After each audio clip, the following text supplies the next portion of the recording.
world, welcome back to Keith's Universe. It has been a while since I have graced my presence on the YouTube screens. So my last video, which was 2 months ago, sorry about that. Anyways, that video was entitled The Man Behind the Curtain. It was an animal rights video. I put a lot of research into that video, so I would appreciate it if you do check that out. It's a really good video if you're inclined on having any sort of interest in animal rights, especially if you're a vegan. Please feel free to check that out, comment, like, subscribe, and all that good stuff. So anyway, that was of course an animal rights video. This week I will not be focusing on animal rights. Sorry animals, maybe I'll get back to you next week. This week though, this video right here is for my fellow humans.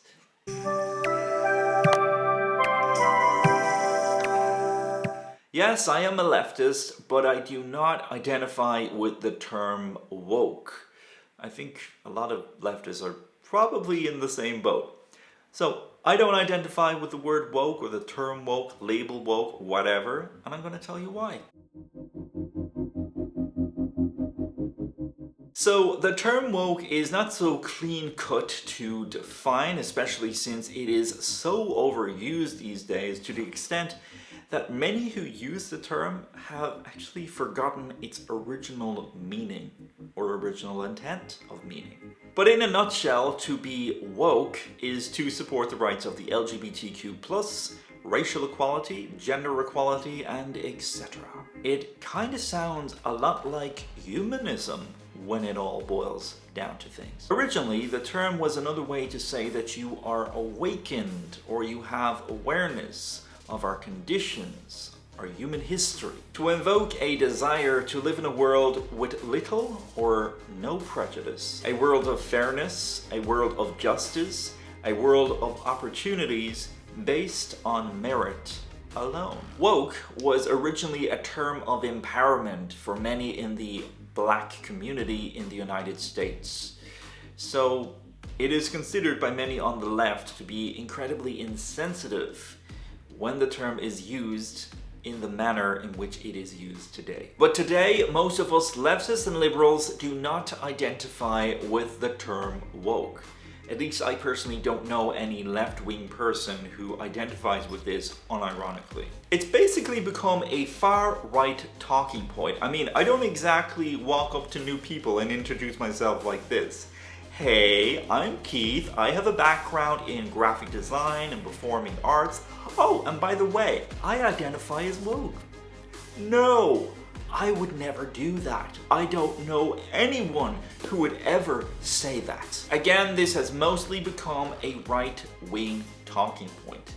In many ways, aside from this word being used now as an insult, in many ways it is also a tool for censorship. It is a way of using manipulation tactics to shut the leftists up without actually having to tell us to, to shut up. But a lot of people on the right will swear that they fully support freedom of speech and would never censor anyone. And yet many of them use manipulation tactics by calling us woke every time we present the tiniest, the slightest little indication of advocating for human decency. This by no means is a new tactic.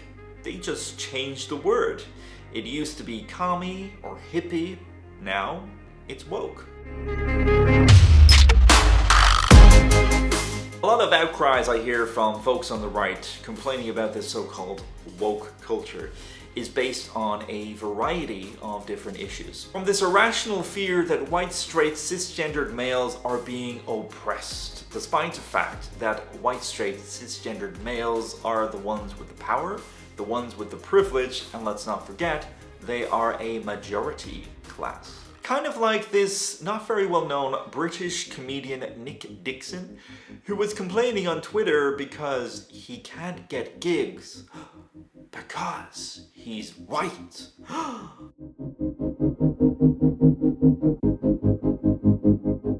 Oh dear. I've said it before about comedians and I will say it again. They are not entitled to the public finding their material funny.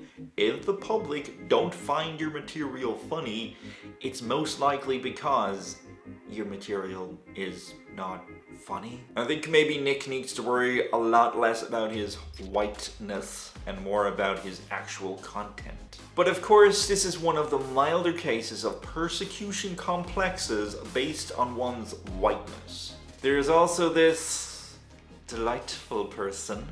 To call this person delusional would be an understatement.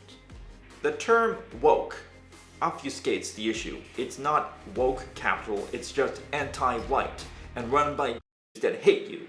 They want your kids dead, brown, or turned into. Every single cultural push by the supposed woke is an explicit attack on white people and their way of life. Wow. Well, first of all, Kyle, I think you need to seek professional help. And I don't mean that in a condescending way. I think mental health is very, very serious and should be dealt with very, very seriously and with great consideration. Anyway, there's a lot to unpack here. I do feel compelled to mention, if it's not already obvious enough, that I do not in any way condone homophobia or anti-Semitism. I don't accept it. I think it's disgusting. So, no to homophobia, no to anti-Semitism. If you have that mindset, you have a lot of issues, and you really need to take a look around you and consider the effect that you're having on those you are attacking, and because you are attacking others, even though you may feel like the victim. So not only is this a complete delusional rant of persecution complexes, it is also obviously incredibly homophobic and incredibly anti-Semitic. And also, does Kyle not realize that you can be both LGBTQ+ and white at the same time? I do it every day of my life. Now, I know there are some far leftists who will take things to the extreme, but you can literally say that about any group, any culture, any thing that you consider yourself belonging to. There's going to be some level of extremism in all of those things. But the vast majority of leftists and liberals do not want you dead. To suggest such a thing is insane. And we certainly don't want to turn you gay or change your race. In fact, changing someone's sexuality is more of a thing that the far right tend to do. Example of such a thing is gay conversion therapy, which we on the left are very much opposed to. So Kyle, you need to seriously chill out, dude. Go and eat some chocolate, drink some coffee, watch some Netflix, whatever, just calm the freak down, honestly.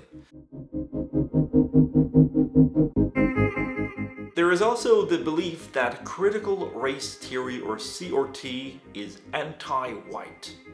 It's not. CRT is basically a framework to educate others on the problems associated with systematic racism within society. Of course, CRT is much more relevant to the United States. However, in saying that, I think the very basis of this theory is just as relevant to other parts of the world as well, particularly predominantly white parts of the world. It is about educating those in regards to the legacy of racism within society. It's not about vilifying white people or wanting white people to feel guilty for simply being born, but about educating the masses on the level of unfair treatment towards those who are of a racial minority, the level of bias towards privileged classes, and just how much racism is rooted from an institutional level. CRT is often seen as a woke idea. It is simply a body of information that is providing the facts of history. The last issue I want to raise in terms of this culture of woke is the perception some people have of woke culture within media. I'm mainly talking about TV and movies here. A lot of current TV shows and movies have been widening the scope of diversity. More notably, and my personal favorite, Star Trek. Since Star Trek Discovery's initial release, there's been a lot of complaints from centrists and rightists that it is too woke. Star Trek has become too woke, they say. Really? Okay, if you know anything about Star Trek, you should know that Star Trek has always presented itself as a progressive show. It's always been about pushing that envelope of challenging the oppressors and making political commentary based on the current events of the time. In the original series, we had the first ever interracial kiss. We had a lot of political commentary on racism.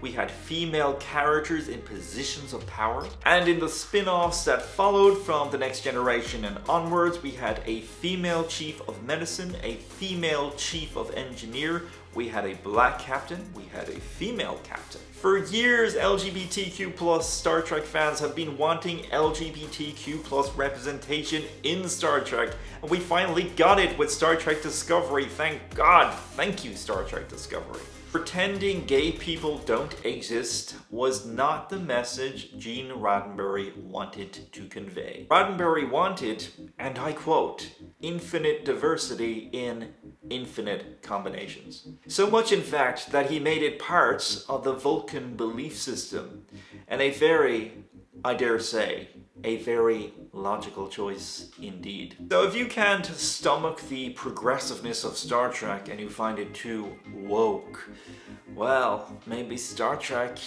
isn't for you. Maybe reruns from TV shows from the 1950s is more up your alley. Just a thought. So in essence, the term woke has devolved into a nonsensical tool for censorship by the far right. Its overusage is both absurd and lacking maturity from the far rightists who use it. The same goes for terms like triggered or snowflake. They don't add any context, they don't add to any argument, and they don't really contribute very much of anything meaningful to any debate. Thank you for watching. My name is Keith. I have a background in performing arts and graphic design, but I definitely do not identify as woke.